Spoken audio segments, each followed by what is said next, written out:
Hey, gang, I want to welcome you back to the next episode of Game of Crimes with Murph in the Morning. I'm your host, Steve Murphy, retired DEA special agent, 38-year law enforcement veteran. If you've seen the Narco series on Netflix, then you've seen a little bit about my time in the DEA. And for our new listeners and viewers on Game of Crimes, a special welcome to you. You've come to the right place to see and hear some of the best true crime content anywhere. Each episode features a guest so you can hear firsthand, real life, true stories of heroes in action. I'm talking about our law enforcement professionals, our military, and our first responders. This is where you'll hear about their dedication to duty, commitment to excellence, bravery in the face of danger, and the sacrifices they make to protect all of us. And as an added bonus, you'll occasionally hear from a former bad guy on the show.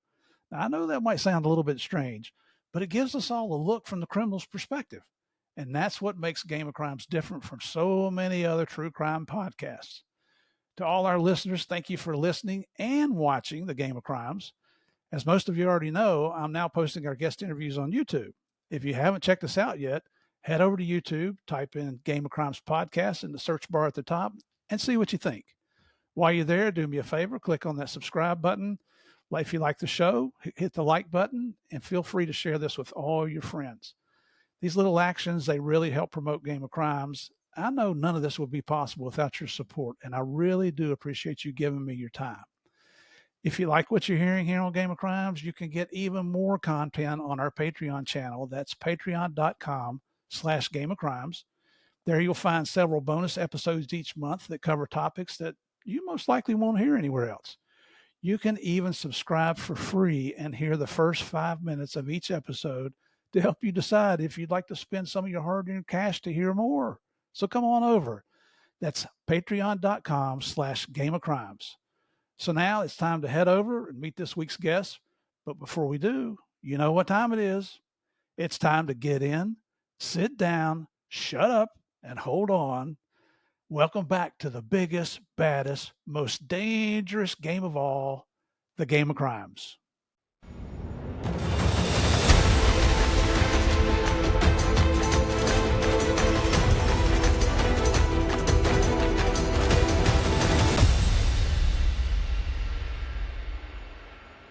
Hey, everybody. Welcome back to the next episode of Game of Crimes with Murph in the Morning. Honored that you'd come back here and spend your time with me. If I can get you to spend your money, that'd be even better, but that's a whole different topic. So we'll just go with your time right now. Truly, I'm not joking. I appreciate you coming back. I'm shocked that you continue to come back and that you bring your friends with you, but keep it up, please. As we always do, I bring on some of the biggest studs and studettes that you're going to meet anywhere. And you can see the guy in the picture right here. We got a big stud with us today. It's my true honor and pleasure to introduce you. And Nick, if I screw this name up, I know you're going to break me in two. I always call him Nick K, and that's because his name is Nick Koumalatsos. Did I get it right? That's good. Koumalatsos. Hey. Yeah. So do you prefer that or Nick K? Whatever.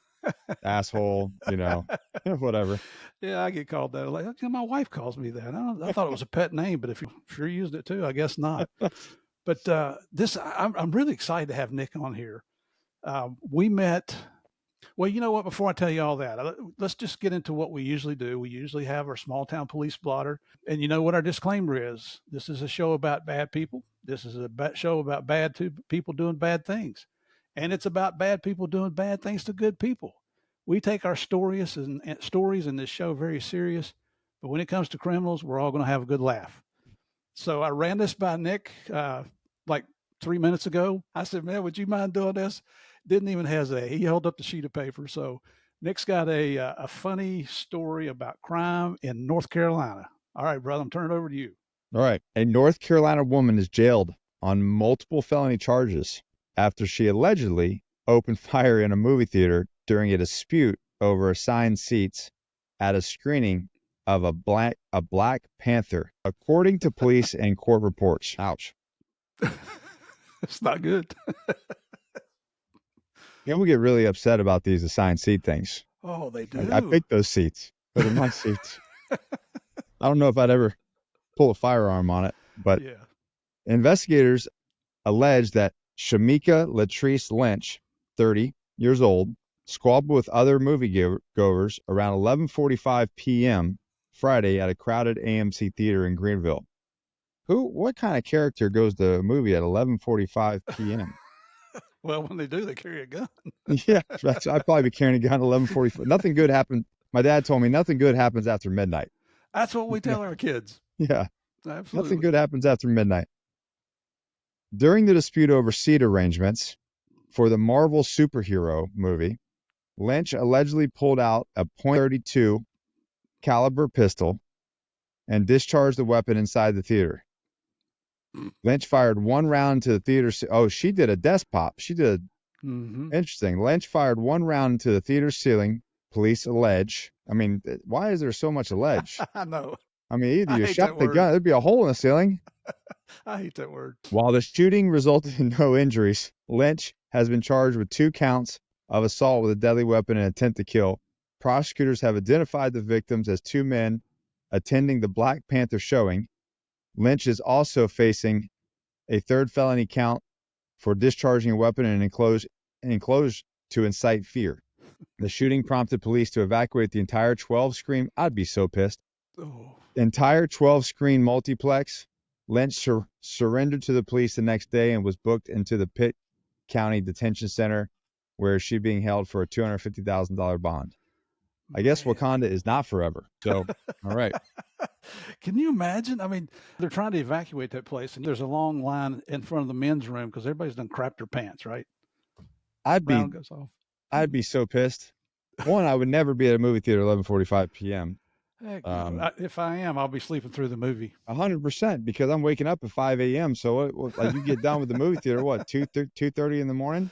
Go home, change clothes, and get up. Yeah, take a shower, pour the coffee out. Man, I appreciate you doing that, Nick. Yes, I sir. love it. Well, I tried reading them myself, and people say when you do it, it's like you laughing at your own jokes. You know, they're not funny. And for our listeners, just so you know, Nick is in North Carolina. That's why we pulled up a North Carolina story, and I'm in Florida. So. You know what? Nothing against anything in Greenville, but I guarantee you can pull a lot of these funny stories up to from Greenville. Yeah, I've spent some time there around Bragg and down in what's that? It's where the Lumbee Indian tribe is from there in North Carolina, just before you go in South Carolina. Fayetteville? Lumberton. Lumberton, right outside. Lumberton. Yeah. Spent a Yeah. lot of time in Lumberton. Yeah. There's some different people in Lumberton. Yep. We love you guys though. All right, now we got one from our Florida story, and the title of this one is "Man Sentenced in Kiddie Porn Case," not Kiddy, Kitty. All right, this is going to be good. A Florida man, there you go, who told police that his cat somehow downloaded child pornography onto his computer was sentenced to more than 12 years in prison. The man, not the cat. Now, this genius, Keith Griffin, 49 years old, he pleaded no contest to 25 felony counts stemming from a probe launched last year by the Martin County Sheriff's Office. The Jensen Beach man, who worked as a Sears salesman, not sure what he was selling there, was targeted after investigators determined he was using a file sharing site to distribute child pornography. Now, that shit's not funny. That part's not funny. When agents raided Griffin's home, which he shared with his teenage son, and that just makes it a little bit worse, he stated he has accidentally seen child pornography. Is that like getting accidentally pregnant? I think so. It's just ridiculous. While using something called LimeWire, and I'm not a social media guru here, so I don't know what that is, but that he would usually delete those files, usually delete them, not always delete them, right?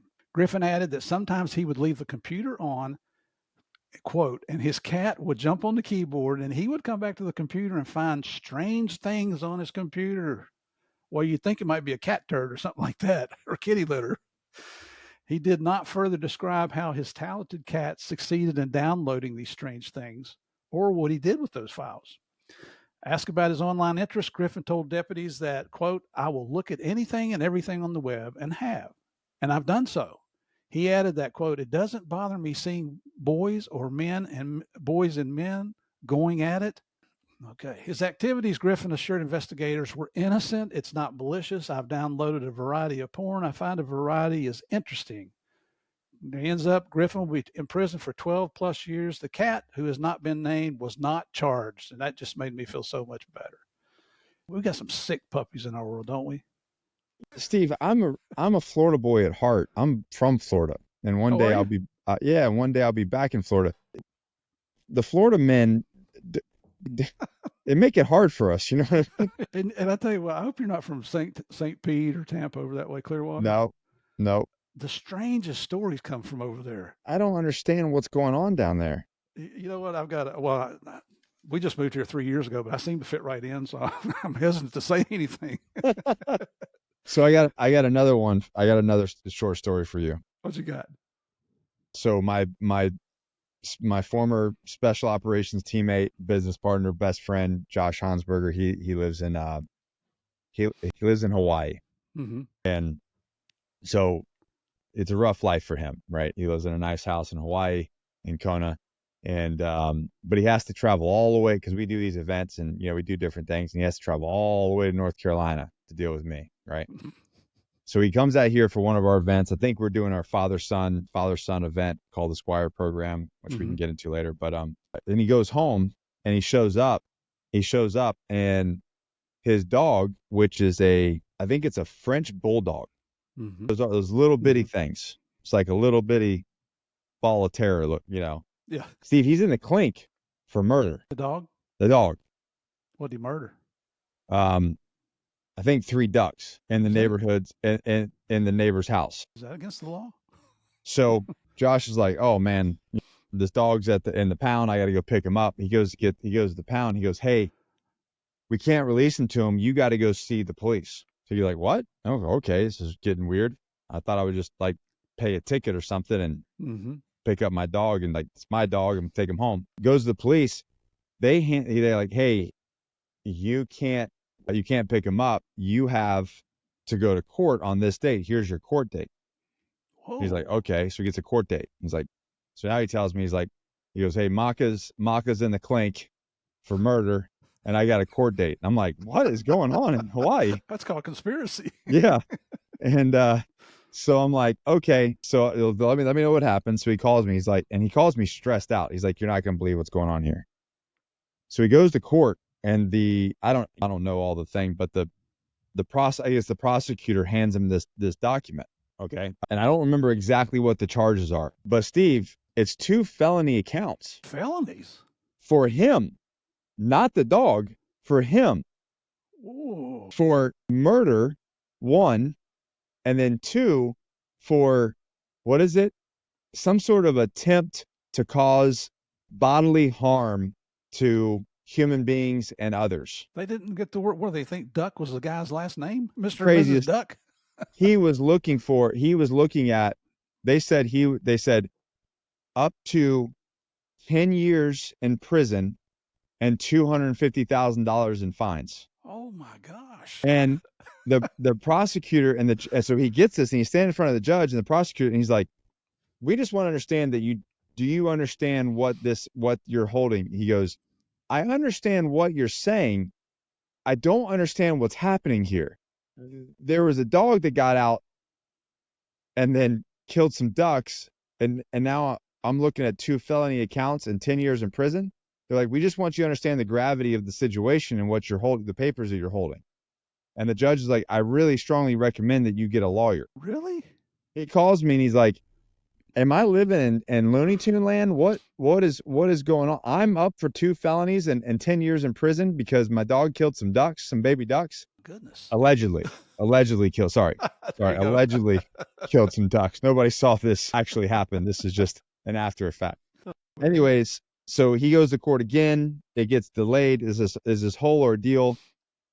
At this point, the French got some teardrop tattoos down his eye. He's been in the clink for like 3 months. He can't get out. So finally, and I'm talking to him. I can't believe what's going on. I'm like, Josh, I hate to say this, dude, but I think you really need to get a lawyer. Like, this is out of control. So he finally finds this lawyer. Ends up, they have mutual friends. He tries to explain to the lawyer what's going on. Lawyer's like shaking his head, and he couldn't believe it. And he goes, I don't know what they're trying to do down here. Anyways, the lawyer saw the absurdity of it. He goes, I'm going to talk to the prosecutor. I'm going to talk to the judge. I'm going to make this go away. Literally, he had to make a donation to the Humane Society and like a $200 donation, and he got the dog out, and it was all done. And the prosecutor he said, I went in there. He's like, what the fuck are you guys trying to do? What is this? Unbelievable. So anyways, he made a donation. He bought some ducks. it was all went away. But dude, they were trying to put him on 2 felonies and 10 years in prison potentially for a little Frenchie killing some ducks while he was away. You know what, Nick? I've got a Patreon subscriber channel. I do a variety of things each month, but one of the monthly sessions is you can't make this shit up. I may have to put Yeah. that story on there. He's like I said, another special operation veteran, and I can introduce you guys. You guys would have a hell of a time. Well, when the dog came out of prison, was he buffed? He was jacked, man. There He you looked, go. and I saw him. I was like, and I saw a story on Instagram, and I was like, oh no, Mock is out of the clink. I mean, that dog's seen some shit now. Instead of looking like a French bulldog, he looks like a real Yeah, bulldog now. right. Yeah. Oh my goodness, that's hilarious. We live in such strange times in our world right now. It's amazing the crap that's going on. I don't even know. I mean, I thought he was joking when he told me, but this is the world we live in now. Yep. Yeah. So I just want to tell everybody how you and I met, Yeah. and our regular listeners have heard me talk about this. Back in February this year, I got invited to speak at a annual military appreciation weekend sponsored by a guy named Sid Gordon, and we did it at his house in Beaufort, South Carolina, which I don't know that I'd call it a house. Mansion might be more like it. Love the setting out there on the water.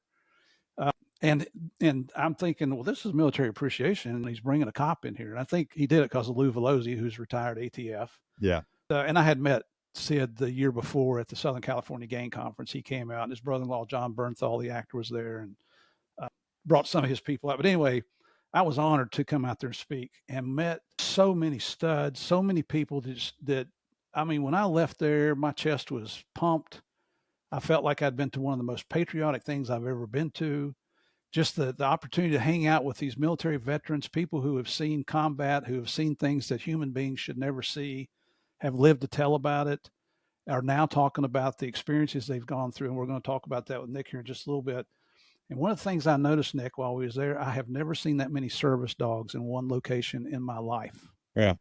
It's shocking, but everybody I met there, it wasn't like anybody had that squirrely look in their eyes, or might be sneaking off around the house to you don't know what they're going to do. Everybody had their shit together. Everybody was there to support each other, to help each other, to share their experiences. You can see I'm still wearing one of Sid's shirts here.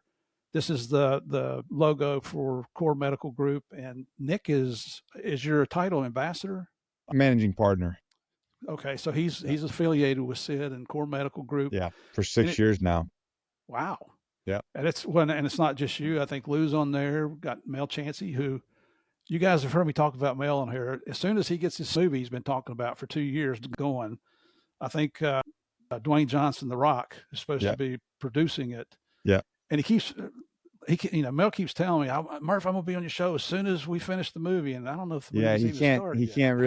can't really do anything because everything's all tied up in the documentary and the scripted thing. It's a lot going on. Yeah. Yeah. So but for our listeners that are not familiar with Mel Chancey, look him up. He's the former president of the Hells Angels out of Chicago. The man is a extremely strong Christian now. He sets an example for all of us to follow. I watch him every morning. He has a devotional every day on Instagram. The reason I do that is when we have that thin blue line, and I was on the right side, and all these others like Mel, I say they were on the wrong side rather than the left side. Yeah. But here's a man who did his time. I mean, Lou Velosi and Chris, I'm sorry, brother, I just forgot your last name. I'll get it. They're the ones that put him in jail, and they were there with him. They're best friends now. Isn't that strange? Isn't that wild? Let me tell you this, man. I'm kind of in awe of Mel. I know that's kind of sick to say as a former cop, but I think what I'm in awe of is that the way he turned his life around, and he's living it. And so when I hear people have become Christians like that, I want to see it. Are you just saying that because you were trying to get out of jail, or are you living it? Brother, I'm telling you, Mel is living it. And this might surprise you too. My wife, she looked at me like I had three eyes when I said this. I said, listen, Mel's coming. I thought Mel and his wife, Little Mel, were coming to speak at a conference, and he is, but he's not bringing Little Mel. And I said, listen, I'm going to invite him to stay at the house. And she said, who is this guy? And I told her everything. And she just looked at me like, are you effing crazy? Have you lost your mind? So I called Mel and invited him to come over, but he's, the conference he's speaking at, they're giving him a hotel and a room in a nice hotel here in Orlando. So he'll be living high life. But we're going to get together for breakfast anyway. And And I what's just, wild about that is when you're around him, he's one of those people that you feel better about everything when you're around him. mm-hmm. He makes everyone around him feel happy and loved, and you just want to hug him. Like, That's it's just he's got an aura about him that he truly is not the same man that he was. And talking to Chris and talking to Lou and talking to the people who engaged with him back in the day. I mean, hell, Chris was undercover. It's not the same guy. It's a pretty miraculous transformation. Because when you're around him, you're like, man, I just want to hug the guy. I felt the exact same way. And Chris Bayless, by the way, Yeah, Chris, I apologize, brother. That guy is a legend in law he enforcement. is. I And really maybe do. you can't remember his name because he's had so many damn names. I'm surprised he remembers his name. I can't remember because I'm getting old. That's my problem here. But just Jason Redmond was there from SEAL Team 6, and just I was so freaking honored and to meet you. And I tell you what, ladies and gentlemen, when you see Nick, he's not a little man. I'm 6'2" and he's bigger than I am, and he actually has muscles where I pretend to have muscles. You just look at him and you think, and I'm all kidding aside. I'm thinking if I ever am in a shootout or a battle or I'm in a fight, that's the man I want on my side. If we get to pick teams, Nick, I'm picking you, brother. I appreciate that. So, and enough of the silliness there because I want to get into your background a little bit. So, Yeah. if you could give us like the Reader's Digest of where you grew up, what your family dynamics were, brothers and sisters, where you went to school, that kind of thing. Yeah, I don't know if there's a Reader Digest version, Steve. So I'm another criminal as well. Mm, First generation American. mm-hmm, My parents split when I was about one, I believe, mm, and raised with my mom, single mom. Eventually, 3 years later, she had my brother, and then my father uh, had my sister. Now, I wasn't really with them much at all, mm-hmm. so I kind of grew up in a way fatherless. Yeah. Um, when I was about 5 years old, my mom got remarried. Little did she know, he became abusive pretty quick. Up until I was 11, so I had to live with that. We moved around. He was in and out because he was working on an oil rig. Uh, so when he came, he was abusive. Then he would disappear, and everything would be kind of fine. But we were moving around every 6 months. So I thought she was running right. I used to make the joke that she was running from the law, Mm-hmm. skipping warrants. But really, the true story is she was just basically a single mom with two boys, just trying to make ends meet, Yeah. and she was going where the work was. And Yeah. we were living we were living in trailer parks and low income housing and everything else, and going from one school to the next, and getting clothes from Goodwill that had lice in them. And I mean, it was just that was my growing up. And even though that it was I'll say this, even though that growing that childhood was very, very rough, we grew up very loved. Me and my brother grew up very loved. The family that we did, when we did see family, my grandparents, my aunts, I'd say aunts, we were very, very loved and very, very appreciated. It was just hard time. Like, Yeah. we were in a hard time. And and we born in Florida, moved up to Kansas City, went out west. I mean, it was every 6 months. We're all over the place, but the majority of the time was Florida. And then we ended up back in Panama City, Florida, about high school years, and right before high school years. And that's when kind of shit went sideways. 11 years old, joined a gang. And you probably have seen these sort of things. I was a young man with no father, searching to be a part of something. I Mm-hmm. wanted I wanted that feeling, right? I wanted to be a part of something. And in Yep. the absence of masculinity, in the absence of fatherhood, these young gentlemen, and this is the reason why Scribe program is so important, these young gentlemen will find it. They will find a tribe. And the unfortunate part is criminal organizations, whether it's gangs, whether it's motorcycle clubs, whatever it is, organized crime, they prey on that sort of thing. Mm-hmm. They're waiting for that type of individual that needs that kind of group, that doesn't have it, and they're going to welcome them right into their organization, their family, and they're going to manipulate the shit out of them. Yeah. And that's kind of what happened with me is I got involved in this gang, and for me it was like a brotherhood, it was a tribe, and it was something bigger than myself and something I could be a part of. And it was essentially organized crime. We would go steal stuff, and then it would get offloaded to people that sold it, and we'd make a Mm-hmm. little money, and that was the racket, right? It was a circular thing. Of course, drugs and alcohol and girls, and you're talking 11 years old. So by the time I was 13, I had racked up 2 felonies as an adult, and which obviously drastically changed the course of my life. And um, I guess unfortunate for me, I thought I was a tough kid. So when they came in, and I was really the first time they didn't have anything, and they came into my middle school, put the bracelets on me right in class in front of everybody, and dragged me out of the class. Wow. That time, I got to think. You've probably seen some kids in your day that just think they're just the hardest thing Mm-hmm. in the world, and that was me. And but the second time they got me. The second time they came into class and put the cuffs on me, they even said they like we got you now. And you were 13? Yeah, I think it was 13 the second time. Wow. Yeah. And so which is interesting enough is completely illegal. Never had legal representation, never had parent representation, like got interrogated alone by myself at 13 years old. How they got away with it, I don't know. Mm-hmm. But they did. Got arrested by myself, got interrogated by myself, got processed by myself, all the way to juvie. Didn't see a lawyer or a parent or an advocate at all. It was just straight shot.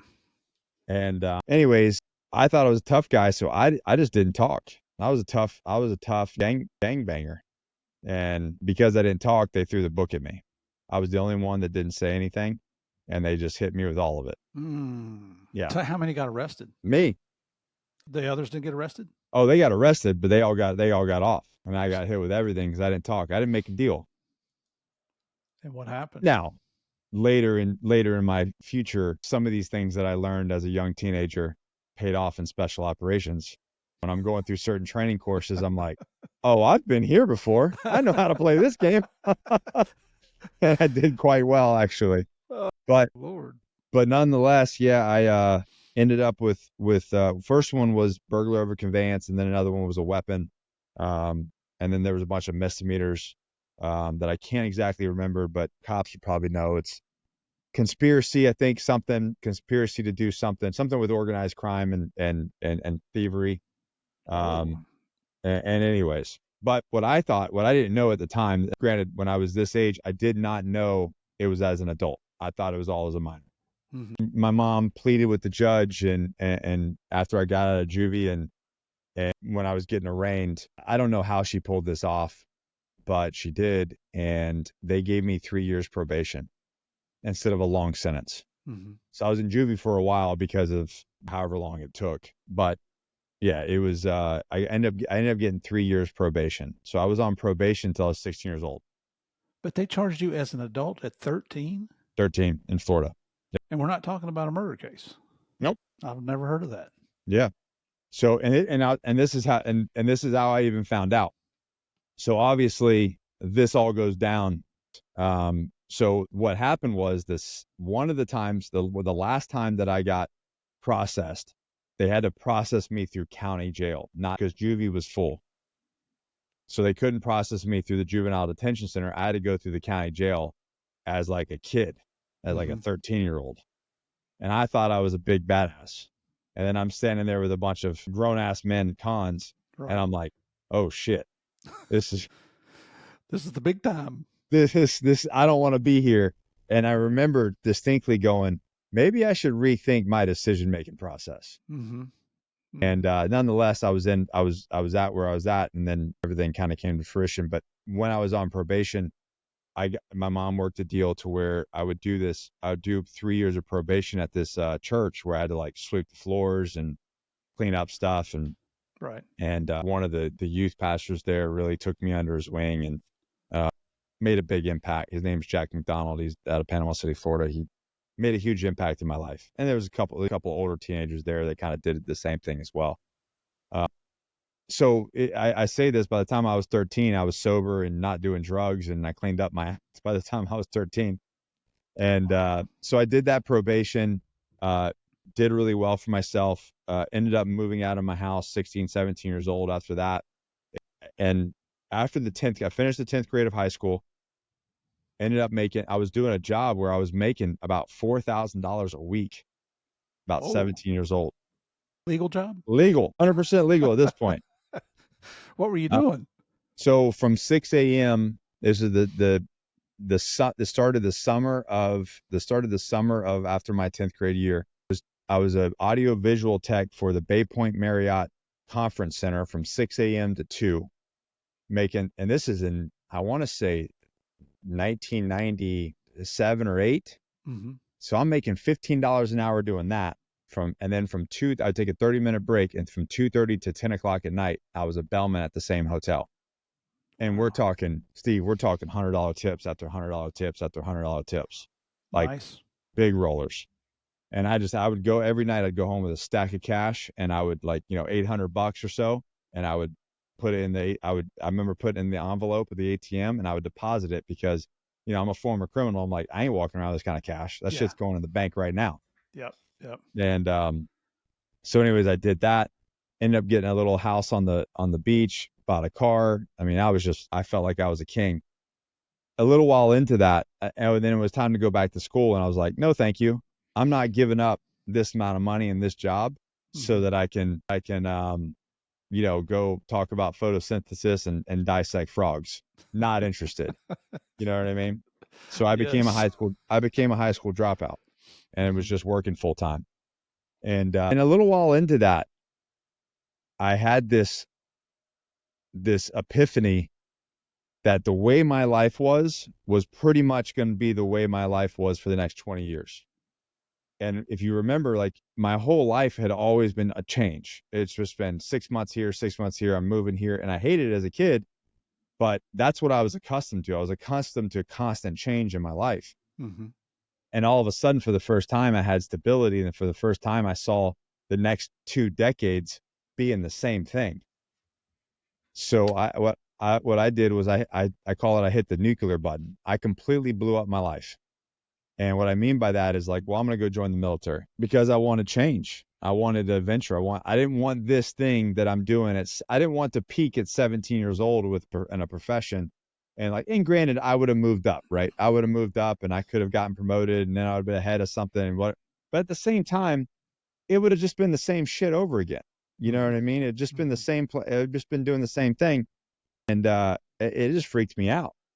So I was like, what's the hardest thing that I can do? I'm gonna go join the Marine Corps, because at the time it was like the entry level thing was just the Marines were the hardest branch at the entry level. So I went to go talk to the Marine recruiter. He sold me on all these core values, trying to sell me into this whole recruiting process. And I'm like, cool. I'm good. Just let's fill out the paperwork and let me get the hell out of here. And I'll never forget. He went back in the back and then came back out holding the paper. And he looked at me. He's like, son, you ain't ever joining the Marine Corps, let alone any military branch. I said, excuse me? He said, you're a convicted felon. Now, keep in mind, I'm 17 at this time. Mm-hmm. I'm still 17. And that was the fire that lit everything up, man. He told me no. And to this day, I don't really like being told no if I want to do something. I don't take no lightly. Doesn't really go over well with me. And so I blew it up. I quit those jobs, gave up my place, moved in with my grandmother. I went from making that close to $4,000 a week to, I don't know, I think I was working nights at a movie theater, and I think my first check in 2 weeks was $175. Oh my goodness. Making $4.75 an hour. Mm-mm-mm. And I never forget getting that first pay stub and going, how in the hell do people live off this? Right. Yeah. And so I started, they don't, the Marine Corps doesn't like high school dropouts, but they love a college dropout. So I enrolled in community college. I got my GED, enrolled in community college, and dropped out after a semester. which null and gates the GED. Now you're a college dropout. You're not a high. They don't worry about your high school. You're a college dropout then. But what about your felony record? Well, that's the next step. So then I got 100 letters, and keep in mind, this is Clinton's president at this time. Mm-hmm. And this is during the BRAC alignment. I mean, he's shutting military bases down. He's downsizing the military. He didn't give a shit about the military. So this was a difficult time to get into the military. As soon as Bush happened and 9/11, it was like the damn floodgates were open. And they're like, "Do you breathing? You got a pulse? Let's go." Yeah. But this all happened in '99, and so anyways, 100 letters of recommendation based off of the last several years of what I'd done, people I'd worked with, and how I kind of rehabilitated myself. Mm-hmm. I had to get a certain score on the MEPS, so I had to go to MEPS 3 times, failed a bunch, didn't fail the ASVAB, but I had to, the military interest test, but I had to get over a certain amount because I had a GED. So at one point, the second time I took that test, I needed a 50, and I got a 49, Steve. And you understand, like, you get up super early, you get on this bus, they have to drive you up there, you get in a hotel, you stay the night, you go in there, you bend over and cough, they check your butt, they feel your balls, you're like walking around, and I mean, it's just the most absurd shit ever. And then you finally take the test at the end of the day, and I'm holding the paper, it says you got a 49, I needed a 50. And I was like, you need to recount this. Like, there's no way. He goes, kid, it's a computer. It's not a mistake. You just push the buttons on the computer and it outputs the thing. And I'm like, you got to be shitting me, man. Yeah.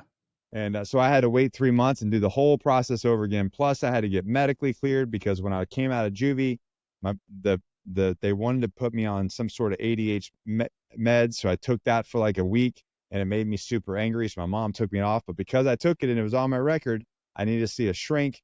I mean, it was just. Oh, jeez. It was just ridiculous. Finally, I got my shot. It took like a year and a half. Got my shot, got in, went to recruit training in Parris Island, South Carolina. And then on training day 7, I broke my wrist. And I got dropped to a medical rehabilitation platoon. Oh, does the Marine Corps recycle? Yeah, so that's the thing. So so they dropped me. So it's training day 7. I'm going down the thing. I break my wrist on the bayonet course, fracture my scaphoid. My whole wrist blows up. I look like I got an elephant hand. Wow. And they look at me like, Corpsman. So the corpsman looks, they're like, yep, you're done. And so they pack up all my shit and take me to this, they call it MRP, Medical Rehabilitation Platoon. And then, I walk in there and Steve, I shit you not, man, it was like something out of a Vietnam hospital. Like, it was like a Vietnam psych hospital. There's a kid in the corner beating himself in the head with a flashlight. There's some kid trying to hang himself. There's 2 dudes making out because it's in the bathroom because it's don't ask, don't tell. And if you're gay, they kick you out. Because remember, this now it's 2000. It's the year 2000. Yeah. And there's a guy up to his cast, and he's getting yelled at by a drill instructor, and he's running around in this cast up to his hip. There's a guy in a wheelchair, guys on crutches, and I'm just like, what the fuck is going on in here, man? This is not what I signed up for. And I'm ready. I'm out. Like, let me go home. I'll heal up. We'll give this a round 2. And so I get into my own head and I'm like, what the heck's going on? Simultaneously, I get the flu, and it's just bad, but they won't let me go. And thank God they didn't. And once I pulled my head out of my ass, I said, you know what? I'm a criminal at heart, right? I'm still got that criminalistic mindset. Mm-hmm. I was like, so about a week of me being, what's the word? Just sulking in my own shit. Yeah. Yeah. Just feeling sorry for yourself. Just feeling sorry for myself. I pulled my head out of my ass and I said, all right, Nick, you're smarter than this. Let's use this to our advantage. So it was just, I put my criminal hat on. I was like, I'm going to learn the rotations. I'm going to learn everything. I'm going to learn when they wake up, when they go to bed, what they do, who's who in the zoo, what the cycles are, what the data is. I'm going to know everything. And I did. So in 2.5 months, I learned how that island ticked. I learned the whole process of recruit training.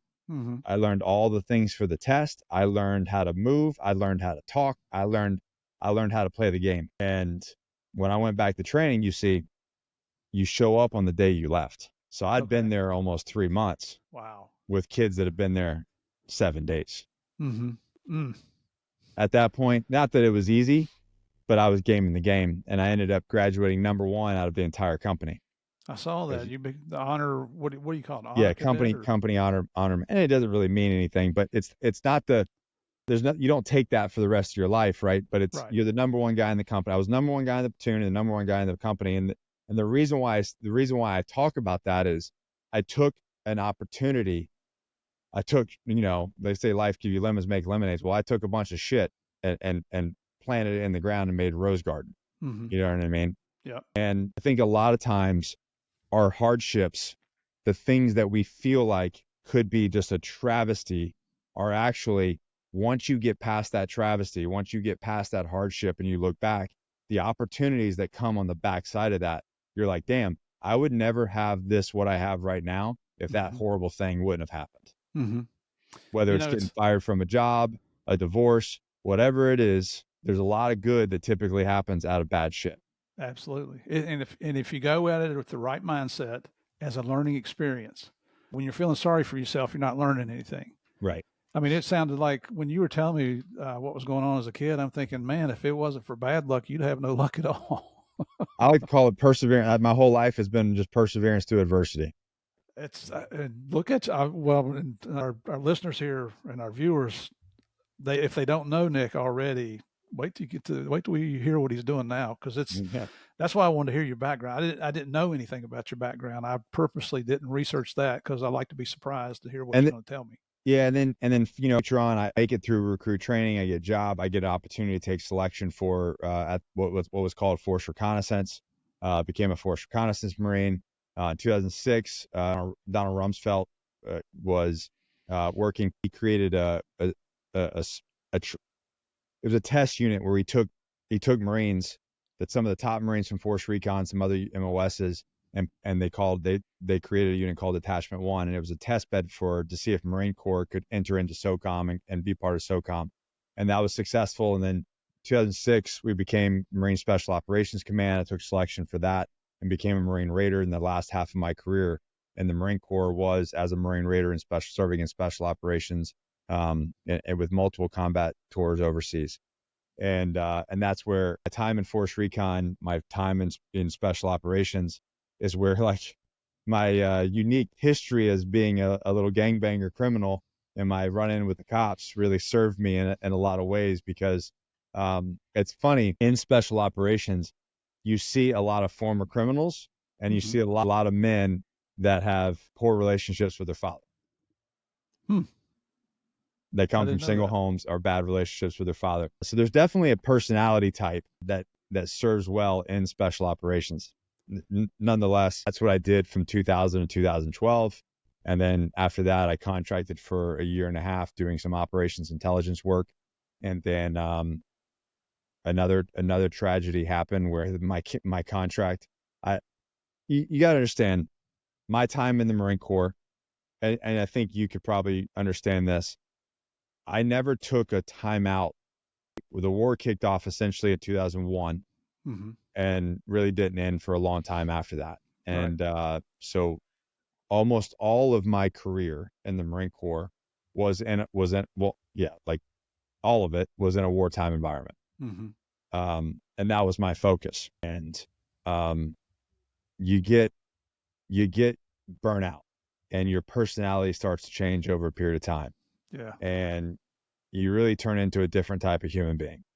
And I imagine you on a personal level can understand that, because you go serve in a country and you're doing this job and you're dealing with bureaucracy and you're trying to get the bad guy, and there's a bunch of bullshit in the way, and this is your life for over a freaking decade, and you get real jaded and you get real bitter and you get real angry really fast. Yeah.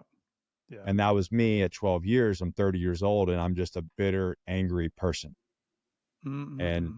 and there was some stuff that happened with the State Department and Obama being president, being POTUS and the commander in chief. And at that point, I was just like, I'm fucking done with you assholes. You're getting people killed, and I don't even know what we're doing anymore. We're not actually doing this to actually accomplish a mission. I feel like it's something else, and it was. And that's And when you came out of the Marines. yeah, and then that's when I hung it up. But Now, anyways, I went to this job and I still carried that persona with me. I really didn't get healthy mentally and physically. I was still bitter and angry. Working in So even though I was doing operation intelligence work for the government, you're working in it as a civilian. You're a civilian contractor. Well, that kind of hard-nosed mentality doesn't really work in a civilian world, right? Yeah. So I rubbed some feathers the wrong way, and ended up they canceled my contract, but essentially being fired. But again, if that didn't happen, you and I wouldn't be talking right now, because Everything happens for a reason. I was good and making good money, and I'll never forget. I was supporting some guys downrange. I had a bunch of guys in my I guess you could call it tactical operations center, like a skiff, if you will. And I get a call on the phone, and it's my supervisor, my contract supervisor, and he's like, "Hey, yeah, they just canceled your contract. You're done." And I'm like, I got 20 operations going on here, and I got people overseas I'm supporting. And he's like, "You're done." So I just packed up my shit in the middle of the day on a Monday morning, and that was it. I was canceled. So And you were in a program manager position at that point, right? yeah, I had a whole team. So my whole team's looking at me like, "What the hell do we do?" I'm like, "I don't know. Guys got to figure it out." And Whoa. now what I had done was I had developed a program. I handpicked the team. I developed a program that was very successful. And then the parent company that I worked for, I got let go on a Monday.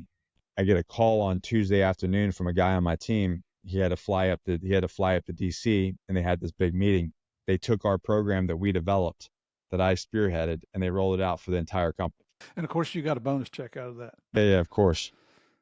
So Steve, but you see, that was that moment from making $165,000 a year stateside, right out of the Marine Corps, which, I mean, you're talking 2012, 2013. I thought I'd land a damn gold mine. Being an enlisted Marine in special operations to making 165 with the best healthcare I could ever imagine. I thought I was rich, to nothing. Right. But because I got that call on Tuesday, and I immediately had another job offer making a little bit more money, doing a similar job, because my network found out what happened. They're like, "Nick, don't worry, I got you. If you want to sign up for this program, I've got you. I'm the program manager. I want you in. Let me think about it." And then I heard that happen. Said, "You know what? I'm going to go off on my own." That was because I said, if I could do this for a company that's worth over $1 billion, and they take what I've created, then I can do it for myself. And that's forward thinking. And I said that was the catalyst for me starting my very first business in 2013. Wow. And you were how old? 30? 2013, 31. 31. Wow. That's some forward thinking. That's one of the things I talk about during leadership courses. Is, for me, that's a principle of leadership, being able to look forward and see what's going to happen down the road versus, oh, this is what I got to do today. Okay. Not caring what the outcome is. Now, ironically, my ignorant ass thought, he's like, "I'm going to be a millionaire. I'm going to have $1 million company and be a millionaire within a year of starting this business." Why not? Look how much money you were making at 16. That's what I thought, man. I really believed it. I was like, "Oh, I'm going to have this wrapped up. I'm going to do this thing." Those first 5, 6 years as an entrepreneur, I'll tell you right now, that shit sucked.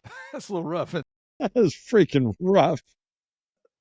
I can't even tell you how many times I'm like, maybe I'm not cut out for this and I should go get a job. But there's never been quit in me. And so no matter how many times I just got knocked down and took hits from, people in public and money and presidents and taxes and, divorce and bankruptcy. I mean, I filed bankruptcy, and I mean, I went through it, but I just said, I'm going to keep freaking driving forward. And eventually the dam broke. The dam broke. And there's a lot of ways of how that broke. But to fast forward now, sitting here talking to you, I built 2 7-figure companies and an 8-figure company. Wow. And life is freaking rad now. Life is awesome. Well, they say that when you look at entrepreneurs, the vast majority of them fail within 7 years.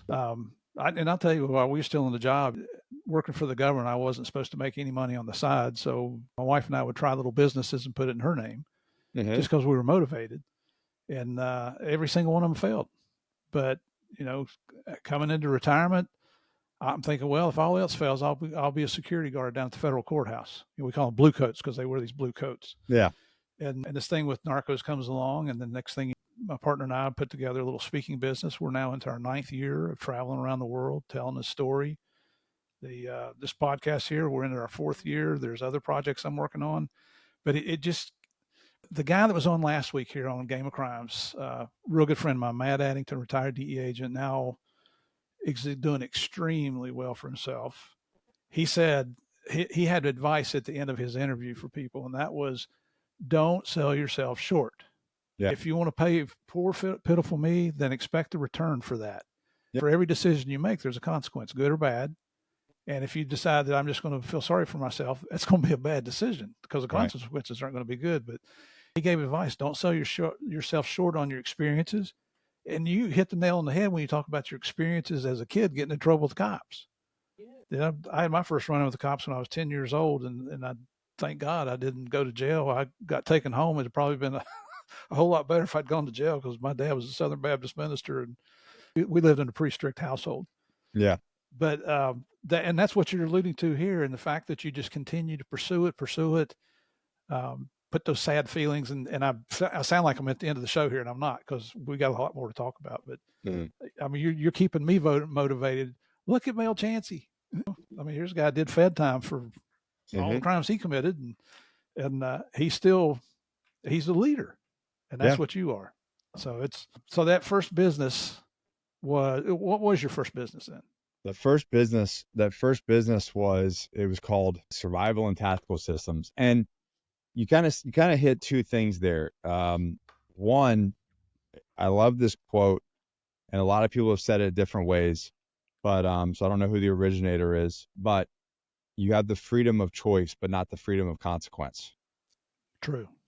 Very good. And that always, like, people have these different scenarios in their head, and I'm like, listen, you can say whatever you want to say, but at the end of the day, I'm like, you make choices, which you then create your outcomes. So if you want better outcomes, you have to create better choices. Exactly. It's, you and I are on the same wavelength. I tried to start by teaching this to my children. For every decision you make is a consequence. If you eat bad food, you know what the consequence is going to be there, right? Absolutely. And it's true. It doesn't matter what decision you make. So I'm with you, man. I love it. Yeah. So the first business was, and this kind of goes, the biggest thing that people want to be successful. There's no difference. Successful people aren't smarter than you. They don't have some secret. You know what I mean? Mm-hmm. There isn't some massive difference between you and them, right? It wasn't a school. It wasn't a rich uncle that made them more successful than you. It was a simple thing. It was a simple thing that they believed in themselves. They believed in what they were doing, and they just had this unrelenting belief that they could be successful. That was one of the biggest things I struggled with. So my first business was a business called STS, Survival and Tactical Systems. You got to think, I'm a teenager. I joined the Marine Corps. I don't have any real skills, not really. I don't have any experience other than my life experience, but I don't have any like technical experience of anything other than a few things, odd jobs that I did here and there growing up. When I left the Marine Corps in Special Operations, I knew that. And I thought that that's all I knew how to do was operate like strategic, tactical planning, Mm-hmm. security, shooting guns, tactics, CQB, things like that. So that is what my first business was. It was a training and consulting company. And the reality is I hated it. Really? I hated it. I was miserable doing it. I mean, standing on and we would do these firearm courses where we go stand on a range and teach people, whether it's law enforcement or teach people, civilians, how to shoot and how to do tactics and different that and how to defend themselves.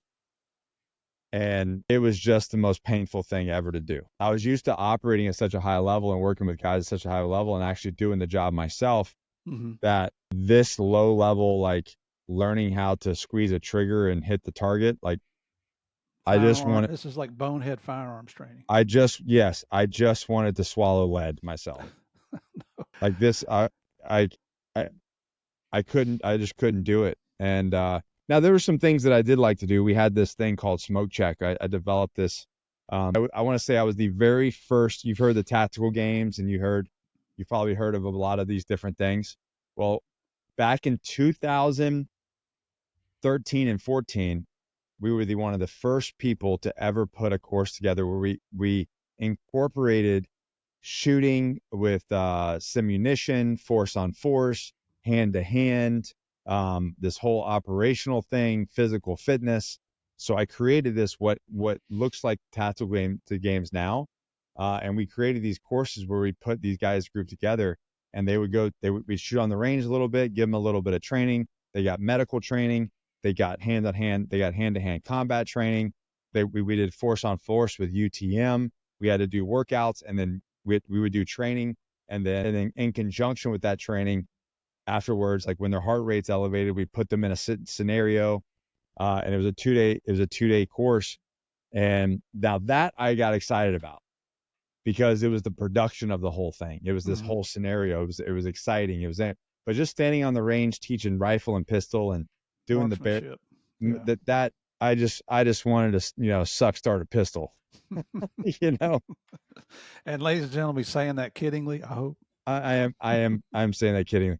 But the reality is it's funny, my wife now, who we had met in the early days of that business, she was actually a client. She came through a course very strategically, by the way. She came through a course in a very strategic way. Is she in the room with you? No, she's not in the room with me. I see you looking over there. Yeah. But she noticed that. She's like, I don't know if this is for you. You don't look like you enjoy this. And I say, honestly, I don't. But Steve, I didn't know that I could do anything more. Mm-hmm. And she's one of the you always talk about, you see a successful man, and there's a strong woman behind him. And that's really what happened.